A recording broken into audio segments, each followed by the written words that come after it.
All right, everybody. It is right at 12 is what I got. And so we are going to go ahead and get started. One of the things I really try to do is keep us on track.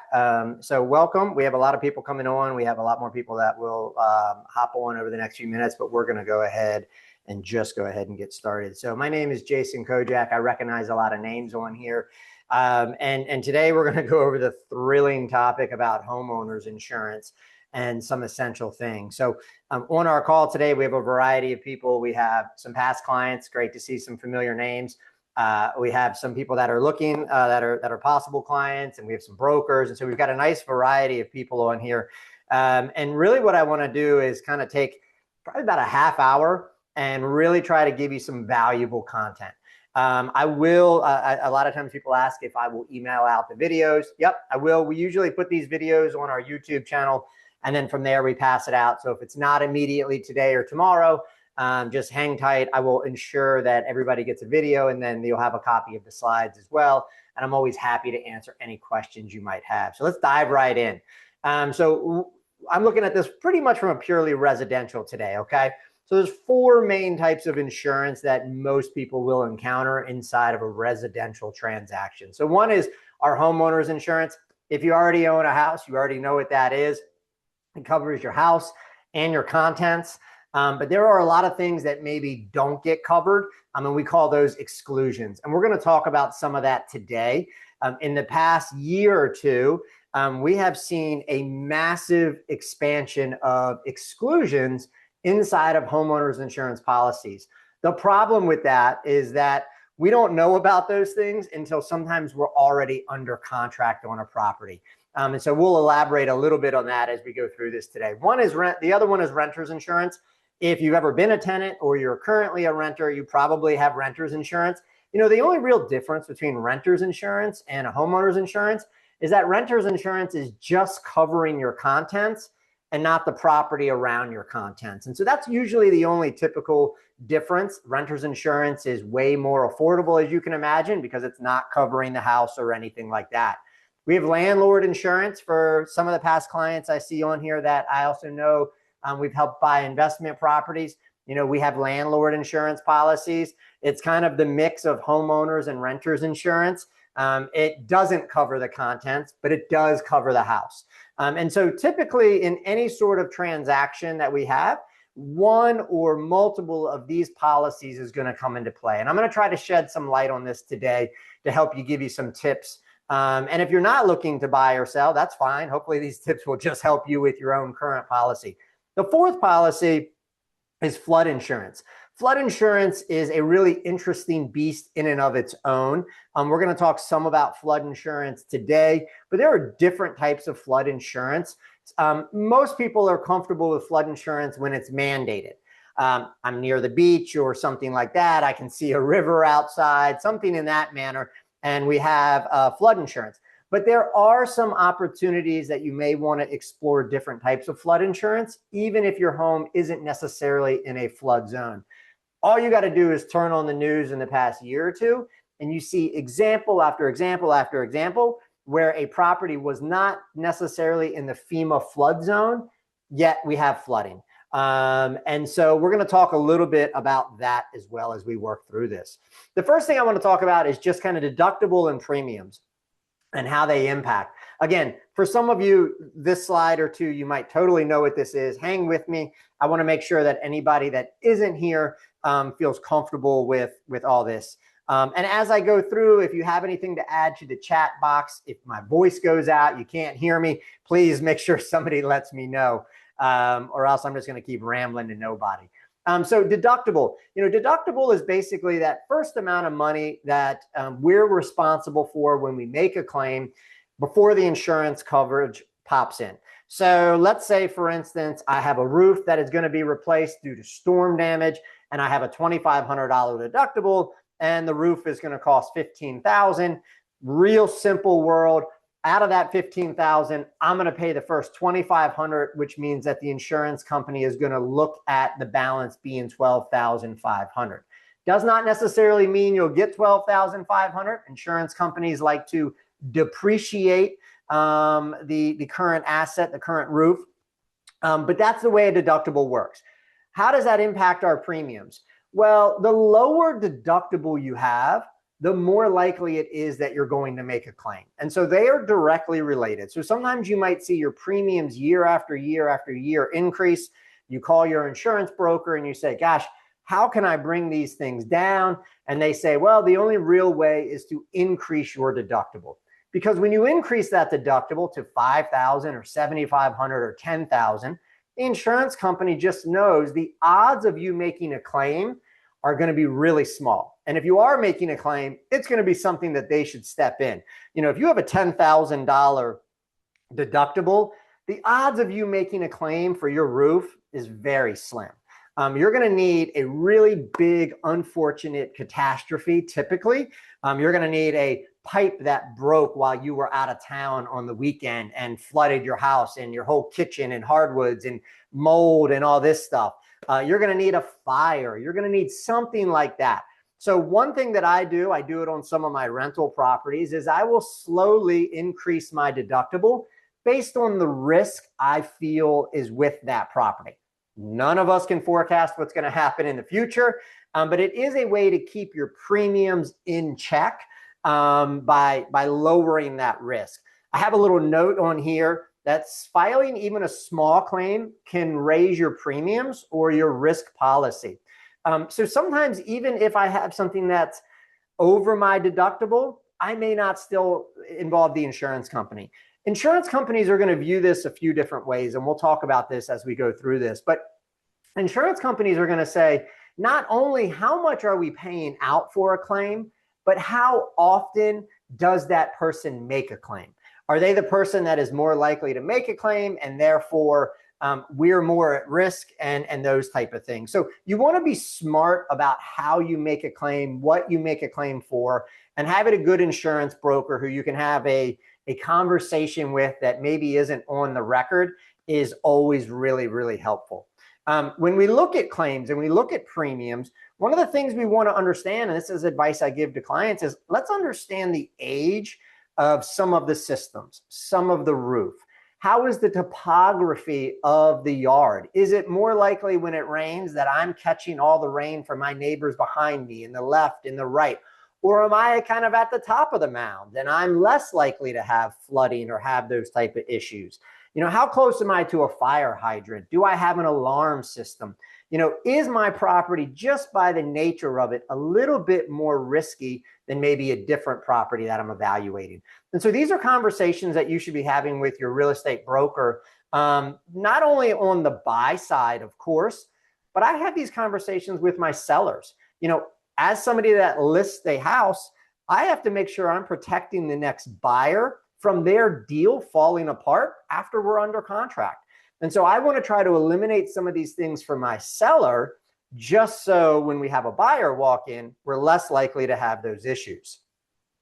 So how does this systematic risk kind of create a ripple effect, right? And why do premiums just seem to constantly go up? I don't know about you, but my premiums go up year over year, and certainly by a decent amount. So one is the obvious. We have extreme weather escalation. You know, look, whether you know it or don't, or like it or don't, every time there's a storm, whether it's at the beach or it's at the mountains or it's in Florida or it's wherever, when that insurance company makes a payout, all of us are paying a portion of that, right? And so extreme weather everywhere, even if it's not necessarily in our town at our property, is going to increase that. And then the payouts, what they do is they overwhelm the providers, right? And so it can make them insolvent, right? And basically all that means is, gosh, we had a ton of money. This issue that we had, this storm, this fire, whatever it may be, was way more expensive than we thought it was going to be. And thus it kind of flows into our premium spike. You know, it says here that insurance costs rose 8% faster than overall inflation from 2018 to 2022. That's faster than overall inflation. And we already know what inflation was doing during that time period. And so you see this enormous spike in premiums. What you also see is you see insurance companies, especially some of the smaller companies, who just got out of certain markets. So certain companies said, no more in Florida, no more in California, no more at the beach. And so what ends up happening is it leaves fewer companies participating in those markets. And so everybody that's working with those companies is going to pay a little bit more of the premium. The other thing that happens is the property values can drop. And this is something that isn't talked about a whole lot. You know, they have an example here of when Hurricane Ian came through Florida. You know, values dropped 16% in that area. That's not even talking about the damage and rebuilding. That's just talking about people were like, hey, I don't know if I want to move there, or I don't want to move there for years as they rebuild. And so the values of those properties drop. And so that can be a real big issue there. It leads in sometimes. We don't see it huge right here in our market. I'm based in Raleigh. I know I have some people on the call from across the country from past clients. But you know, it can lead to some mortgage defaults, especially in those areas that had catastrophes. We think about the fires in California. We think about Western North Carolina with the floods. We think about hurricanes in Florida. Look, if your house has been totally destroyed and the insurance company is going to give you 30 or 50% of what it costs to rebuild, the reality is it's very difficult to rebuild. And the people that are held, you know, left holding that baggage is typically everybody else that's got insurance. And so one of the things that I would really encourage you to understand is that this is not localized. This is a national issue that we face with our insurance companies. So how does the premium even come about? You know, most people understand the base, just the property risk, right? What is the vulnerability of that actual property? Okay. You know, fire, wind, hail, all the common things that you would think about. Then we have something else that I would say a good amount of people understand, and that's the inflation premium. Look, every time they replace a roof, that roof, you know, in 2018, 19 might have been a $10,000 roof. It could be $25,000 now. That inflation premium is huge. The problem with the inflation is that even though inflation may have settled some, right, it is certainly lower than it was years ago. The problem we run into is that while it's not increasing at that same pace right now, the pricing has not deflated. And so labor is still pretty expensive. We see impacts from immigration with labor. Materials have not decreased. Look, we're in a time right now where oil and petroleum and those type of products, much of which goes into building products, obviously we have those geopolitical issues going on. So you're going to see an inflation premium. And then we have a demographic penalty. And whether you want to believe this or not, the stats bear that homeowners in zip codes with more people of color often pay more relative to those with similar disaster risk. And so we have a demographic penalty based on your zip code, right? Again, I don't think that's fair, but the stats show that that's what it is. And then we have a credit penalty. You know, insurance companies look at your credit. Your credit score, just like it tells something to a lender, it tells something to the insurance company. Again, those last two, whether you like them or whether you think they're fair, they are impacts in your premium. So let's look at this from a buyer, a seller, and just a homeowner, okay? So how can we look at this? One thing is from the buyers, a lot of times we have buyers that are relying on market price to determine coverage and unaware of historical spikes.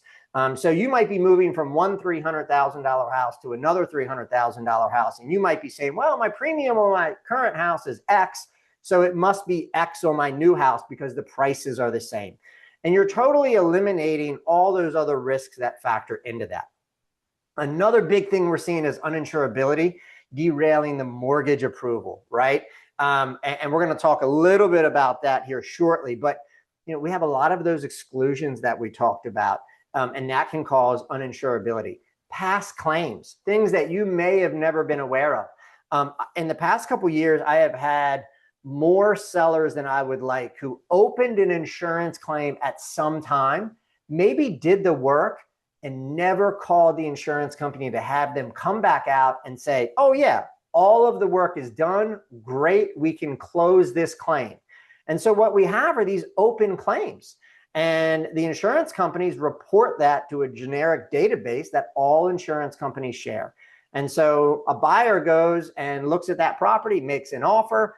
We get halfway through the deal process and realize, oh, wait, there's an open claim out there that's 3 or 4 years old. And now we have to go through this entire process to close that claim correctly. That can cause an insurability issue. And so from the buyer standpoint, we want to make sure that we're not necessarily relying on just the past data or the current seller, but that we are doing our due diligence. And I'm going to talk about some tips here shortly that you can do visually to make sure. For a current owner who has no desire to buy or sell or anything, I think one of the issues that I see constantly, I see it with my neighbors, I'm guilty of it from time to time, is that you treat the asset like it's a static asset instead of a dynamic asset. And so you're letting policies auto-renew without audits. I just had an issue with one of my insurance policies on a rental house just 2 weeks ago. I got my premium. The premium wasn't terribly increased. It obviously went up. But I called my insurance broker and said, hey, look, we haven't done an audit on the property since last year. Can we go over it and I want to make sure all the data you have on the property is correct. So we go through some of the basic stats on the house. When was this replaced? When was that replaced? And come to find out, a couple of years ago, when we had replaced the roof, the insurance company did not dictate the correct year that we replaced the roof. And so my premium was impacted because they had the wrong roof age on there by, I think, 7 or 8 years. And so that brought down my premium by a couple $100 a year, which was great. But because I didn't audit that property annually for some reason, or I did and I never spoke about the roof, for the past couple of years, I've been paying a couple $100 extra a year unnecessarily, purely because they had the wrong roof age. And so audit those properties every year. Anytime you make a change to that property, good or bad, make sure that you're emailing your insurance broker. Make sure they are responding to confirm that they got that email, those type of things. Understand, again, the inflation and those type of things that we already spoke about. For the seller, there's some things I see in transactions all the time. Canceling insurance too early, right? We'll go under contract on a property on a Tuesday. And on Wednesday, the seller says, hey, I know we're not closing for 45 days, but I scheduled utilities to be cut off. And I'll say, no, don't do that. That's a tentative close date. And they're canceling all these things early. Look, I wouldn't call your insurance company to cancel until that home has been recorded with the new buyer and you have completely got your check back from closing. I may give my insurance broker a heads up that I'm moving, but I won't even give them a date so nothing can get mixed up. I want to make sure that has completely closed. We don't have it that often, but we do have kind of disasters or maybe disasters is a strong word, but in the Raleigh market, when I'm selling a house between March and September, and we get one of those summer storms that rolls through that knocks down some trees or some branches, I've got houses that are active on the market, some vacant, some occupied. I've got houses that are under contract. And, that's a disaster that can happen mid-listing or mid-escrow. And so making sure that we're mitigating that is really important. And that's one of the things we'll talk about when I get into some extra tips here shortly that I think are important. So let's talk about those exclusions I talked about. So there's a couple of things that I would almost consider, hopefully although a lot of people try, is wear and tear, okay? These things are routinely excluded.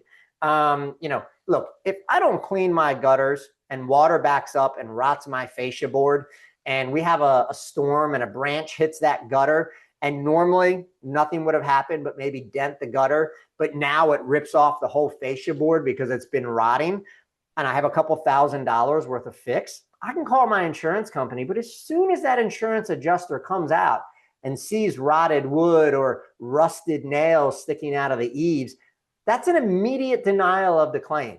Not only is it a denial of the claim, but I had to open a claim to get that adjuster out there. So wear and tear maintenance is huge. That kind of goes into the one right underneath of that, storm and neglect. So storm damage is typically covered but deferred maintenance is not. So again, those insurers, these are not rookies here. They know the game. They are going to investigate that root cause of anything. One of the things that has been huge, and some of you on here may have already experienced this, unfortunately, is the age of the roof. I've got one insurance company that I work with now, only one, that will cover a roof that's older than 10 years old. That's it. One insurance company I work with that will cover a roof that's older than 10 years old. It's crazy. So anything older than 10 years old, they very well either won't give you a policy, or they're going to add an exclusion to that policy that says, hey, look, we will cover your house, but we're not going to cover your roof. And that has come from a really common tactic. Roofers coming around, they see that you bought a house, or they go into a neighborhood and they knock on your door, leave some material and say, hey, we can replace your roof and it won't cost you a dime. That's not exactly true. You make that claim. If the claim's denied, now you've opened a claim that you can't take away, even though the insurance company didn't pay anything. If you remember earlier when I said they pay attention to how often you make a claim, irrelevant of payout, that's going to ding you. If they do pay out, all of your policies are likely to go up because, again, not only have they paid out, but you're also the type of person that now makes a claim. It's really, really difficult to challenge that and make that happen. And then a seller disclosure. In real estate, I'm trying to really investigate the age of the roof. Very often I get a seller disclosure that is unknown on the roof age. Now, I could let that be, or I could do a little bit of legwork on my own and try to look back at previous sales of that property. Look at those disclosures. Look at the remarks from those previous. Did they say new roof, right? Or something like that. As a broker, especially with, quite a few years of experience, look, that's my job. My job is to put out fires before they start, and this real estate is part of that. The other thing that we don't get to see too often, but is important, is litigation.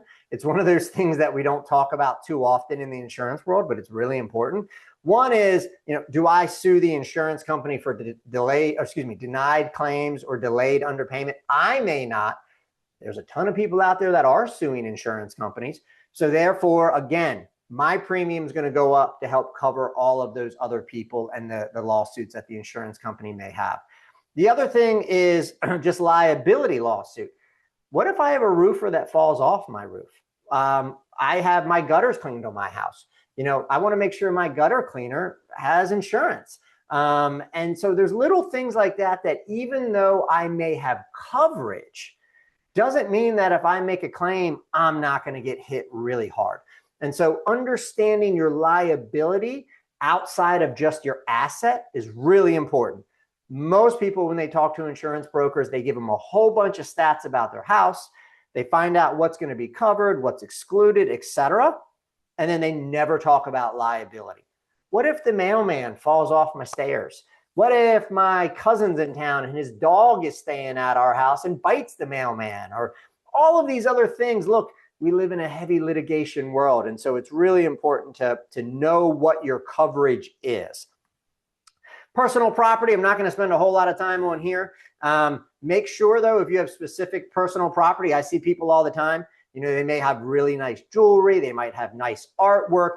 They might have something that they consider very valuable. It might be an intangible value.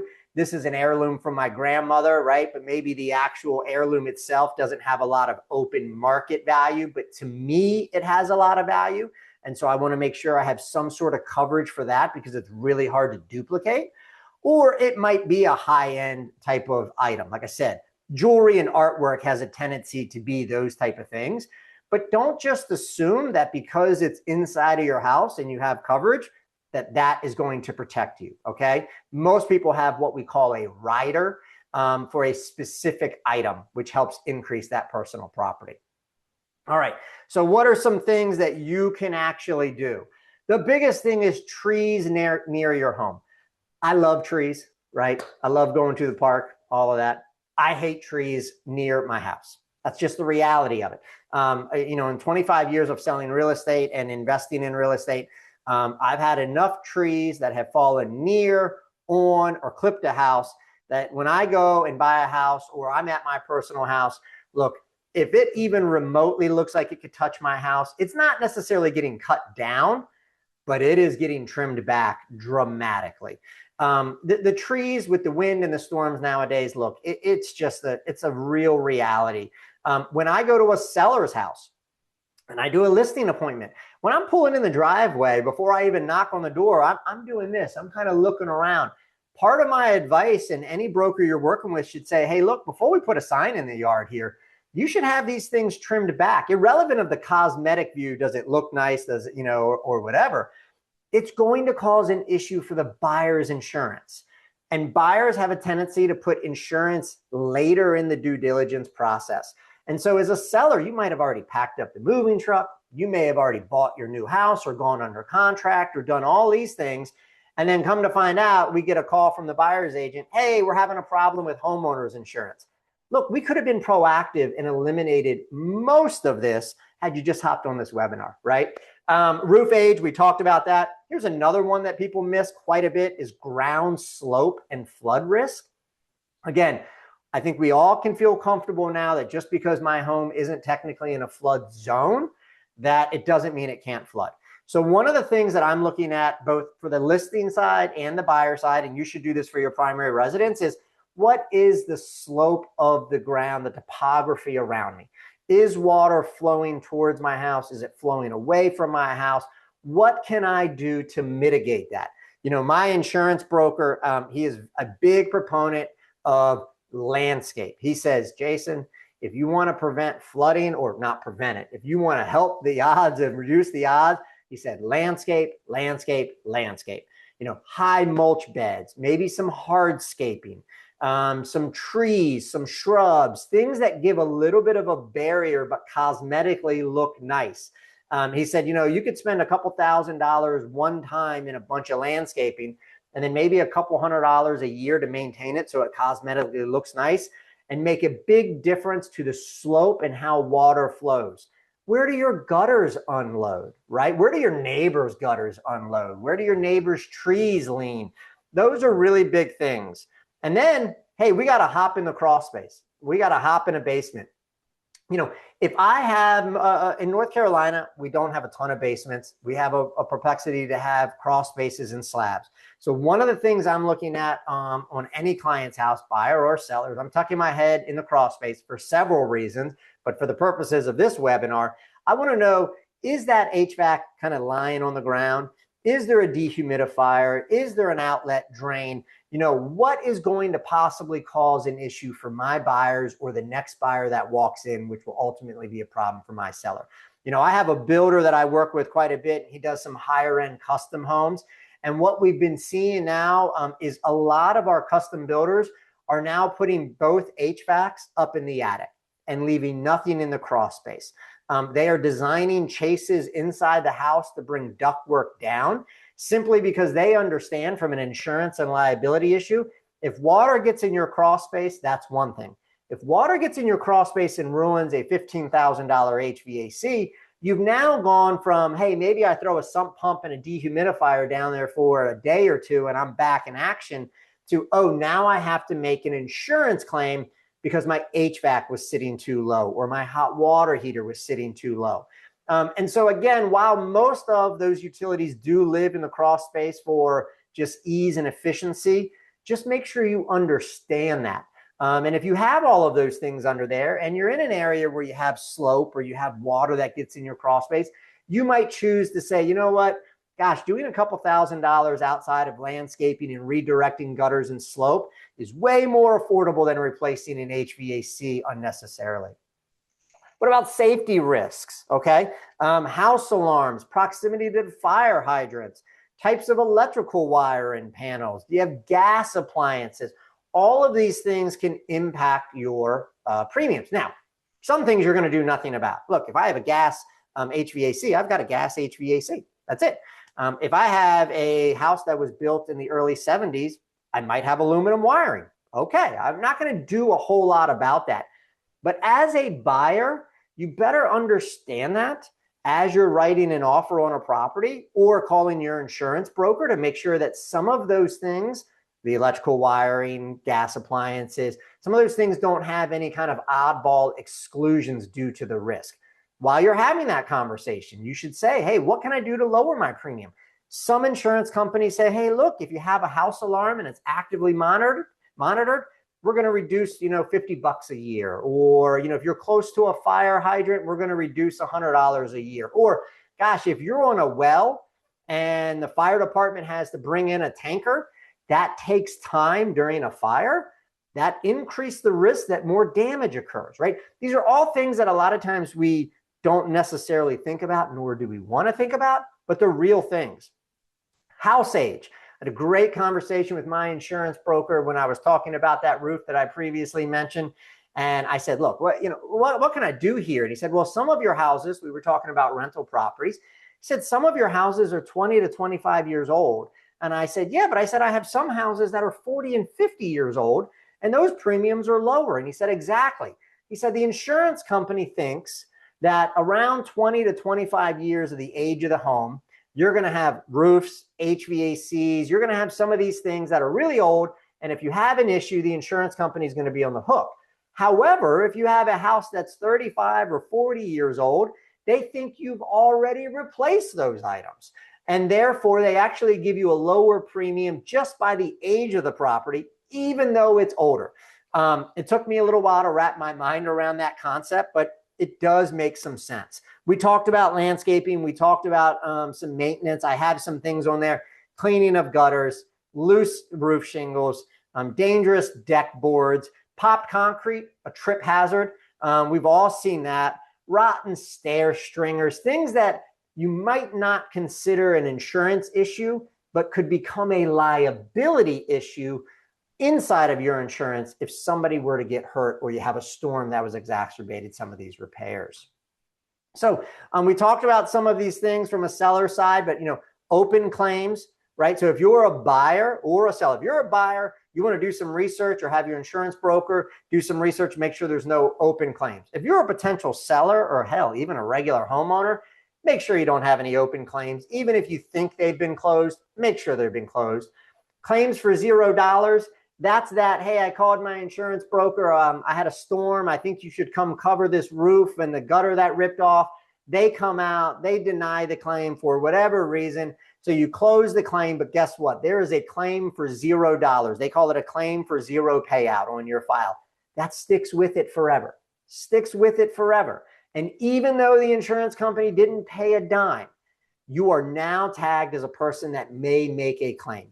And so it's something to understand. We talked about neighboring trees, and then adjuster inspections. One thing that I think some homeowners don't know is that they randomly do inspections, inspection. It could be right after you buy. It could be randomly. My brother has a small little house in Florida. And he says sometimes he'll get a letter from the insurance company and just says, hey, we're going to adjust your premium or do this or do that because we randomly drove by and saw A, B, and C. Now, he's in a high-risk storm area, so they might be doing it more often there. But they're doing this irrelevant of when you necessarily bought. So those things are really important. One thing that is also missed is what we call the underinsurance gap. And so things like debris removal, typically not covered. Things like code upgrades. So you might be replacing an HVAC. That HVAC, might have a bunch of code upgrades. It might be gas or venting or something like that. And that may not be covered. So while you can't do much about it, make sure you understand, especially before you open that claim, what am I actually going to get out of this? Almost finished up, folks. I want to make sure we keep us right around that 40-minute mark. So I got a couple more slides here, and then I'll take any questions if anybody has any. Vacancy. This is really, really big for a seller who has moved out of a house into their new house or wherever they may go, or a landlord who is in between tenants. I see this all the time. So a vacant home can cause a lot of issues. We think real quickly about just water leaking. Okay, no problem. One note I will make, I'm kind of neurotic about this after doing real estate for 25 years and working with, probably 1,500 homeowners. I get phone calls all the time just for advice or input about insurance. And so I always get to hear the horror stories, unfortunately. Nobody calls me and says, hey, I got my insurance premium and it was the same amount. I just thought I'd tell you. Most of them are calling me and saying, guess what happened while we were out of town during the weekend? And this is a disaster. Can you help us out? I kind of have a running list that I keep. It's about 5 items that I do to my house anytime I leave the house for more than one night. So I turn off my water main. I turn down some of my gas appliances. I may turn off my hot water heater. Things that if I was out of town and it went, oh no, could be a really big deal. I turn off my ice maker, and I empty my ice bin. So I may turn off the water, right? Okay, so my ice maker won't make ice anymore. That's great. But if I don't empty the ice bin and I lose electricity, there's a good chance that all that ice in my refrigerator is going to melt right onto my hardwood floor. And now I've got a whole disaster from just melting ice. Really, really silly stuff. So my wife calls me neurotic. She would probably be accurate with that assessment. But look, I don't want to deal with this headache. So I do a list of 3 or 4 or 5 things every time we leave town. It takes 5 minutes, lets me go out of town a little bit more comfortable. And I would suggest you do the same. When we talk about vacancy, each policy is different, so I don't want to make a universal comment in regards to rules, but typically 60 days of vacancy is where the insurance company says we are no longer going to cover anything that occurs due to the house being vacant. That could be as simple as, not as simple, but it could be a burglary or vandalism, right? Because if the home is vacant for 60 days, it's a prime target for thieves and vandals, right? But also you might have water damage, right? And they say, you say, well, gosh, I had a water leak. And they say, yeah, but if you were in the house and that water leak occurred, we wouldn't have had nearly as much damage. So if you are a seller, you're moving out early, you're a homeowner, you're going on vacation or any of these other things, definitely make a little list for yourself to reduce those odds. That goes for any of my tenants and renters that are on this call. Look, no, is it your responsibility if there's a pipe leak? No, you would probably fall under the landlord's insurance, but guess what? You're not going to be living in that house. You're going to have to move. It's going to be a royal headache. So even if you're renting a house, I tell all my tenants, please, if you're going out of town, can you just turn the handle off? It takes 2 seconds and can make a really, really big difference. So, what we really want to accomplish and what I wanted to share here today was protecting what matters, right? Safeguard your assets, try to avoid surprises, and try to be proactive with that. And I think that's really, really important. With that, I want to go ahead and make sure if I can answer any other questions. I see 1 or 2 in the chat box I'm going to answer right now. There's 2 other things I want to mention. I don't have kind of slides on here. One is consider flood insurance even if you're not in a flood zone.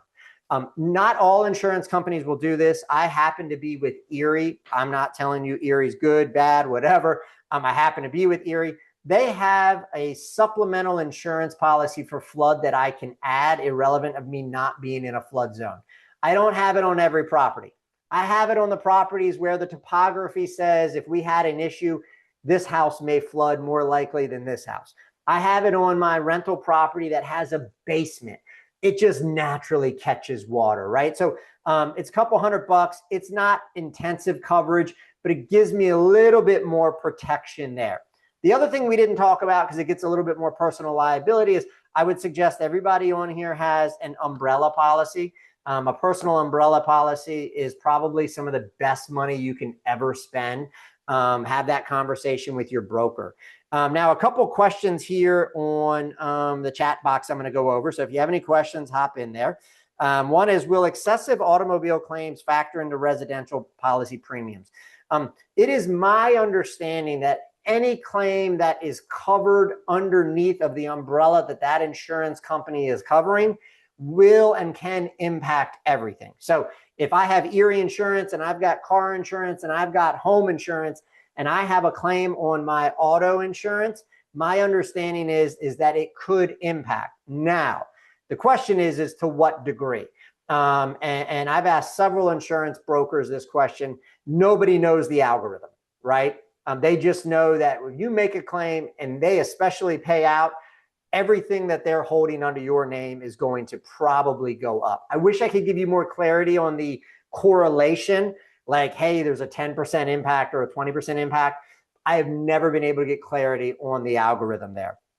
The other one says, can you speak to homes that a buyer purchases that has a large unpermitted room? Is that room fully covered if the homeowner files a claim? Awesome question. We, as brokers, we always deal with unpermitted space. It is my understanding that that can fall into an exclusion for sure. What's probably going to happen is whatever it may be. So we'll use two different examples. We will use the homeowner that finished the bonus room off themselves. If you're a broker on this call, I got a couple hundred people on this call. If you're a broker on here, you have dealt with that. And the other one is the homeowner that built the deck themselves, right? Or me and Uncle Jimmy went out there on the weekend, and Uncle Jimmy's pretty handy, so we built the deck and never had a permit. So I never had the foot ears inspected. I never had the deck rail pressure tested for weight limits or anything like that. When an issue happens, whether it's a issue to the property, like we had, I don't want to do something like sad, but we had a fire in the bonus room, or it's a liability issue. Somebody was on the deck, they leaned against the railing went down and they fell and they broke an elbow, right? So two different types of claims.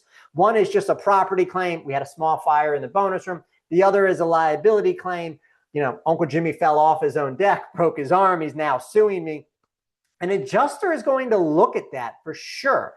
Now the question becomes, okay, was I the one that finished that, right? Did I finish the bonus room? Did I finish the deck, right? Did the current seller finish the deck or the bonus room? Or has this bonus room or deck been there for 10 years? It was 2 sellers ago, for instance. And we all look at it and kind of say, look, we feel pretty strongly that this didn't have a permit. There's no record of it. They were, you know, keeping records at that time. Or was it 20 years ago and we were in, you know, Harnett County that is a little bit behind on record keeping in regards to online databases, and we would never know. So there's all these variables that come into it. So as a broker, if you are representing something and you have a really good feeling it's unpermitted, whether you can prove it or it's just you've been around the block enough to know this just doesn't look permitted, there's a couple things that I would suggest doing. One, you want to protect your client, your buyer, and your seller. The other is you want to protect your own butt, right? And so typically what I encourage buyers or sellers to do is call down to the permit department, see if they can verify yes or no. If you can verify yes, there's a permit, I'd like a copy of it, right? If you can't verify it, the next call is going to be to the insurance company. Hey, I kind of want to come clean before I buy this house. I don't see a permit for the deck. I can't prove it either way. It looks like it's fine. Are you going to add that as an exclusion, or is there anything I can provide for you right now outside of the permit because we can't get it because we just don't know? You know, can I have a general contractor go out? Can I have a structural engineer go out? Write a letter, you add it to the file. The underwriter for the insurance company says, oh, we're satisfied with this. You're covered. It's going to take a little bit of legwork. It's also going to take risk. You do risk if you're under contract, right? You do risk that that insurance company comes back and says, hey, cat's out of the bag. You mentioned it. We're not going to cover it. Whereas had you not said anything, you're then rolling the risk that I ever have an issue to begin with. So it's not a black and white, but the insurance companies, they've gotten really sophisticated. They're really, really smart with this stuff. And so they are going to do their own research. And I would strongly recommend that you do it and that you are kind of upfront and honest with it. As a seller, same thing. If you know you have an unpermitted deck or an unfinished bonus room, look, you're shooting yourself in the foot by not disclosing it, right? As a matter of fact, if you tell me, I'm going to disclose it. From an honesty and an ethical standpoint, I'm going to do it anyway. From a legal standpoint, I have to do it. But the reason is because A, I don't want any hiccups while we're under contract. So let's resolve these hiccups before we ever go under contract and everybody's life gets thrown upside down over a silly unpermitted deck, right? Let's try to find a solution now. And so those are the steps that I would take and would suggest doing just to make sure you're on the up and up. So anybody have any final questions? Barbara, if you want to email me, Barbara, that specific question, maybe we can chat a little bit offline. For everybody else, I appreciate you attending. We are starting to do these every other month, so I'll let you know. We're going to do another one June 18th, all about financial lending. I'm kind of doing topics that I kind of like to be a little bit of a geek about. And I will email everybody. Like I said, it might take us a week to get this video kind of tweaked and out on YouTube, but I'll send it out to everybody. Hopefully you all have my contact information. If you're a broker and you want to chat and share experiences, if you are a homeowner or a seller or buyer, and I can help give you advice, irrelevant of any future sale or anything like that, let me know. But hopefully you found this helpful, and I'll see you all on the next one. So thanks.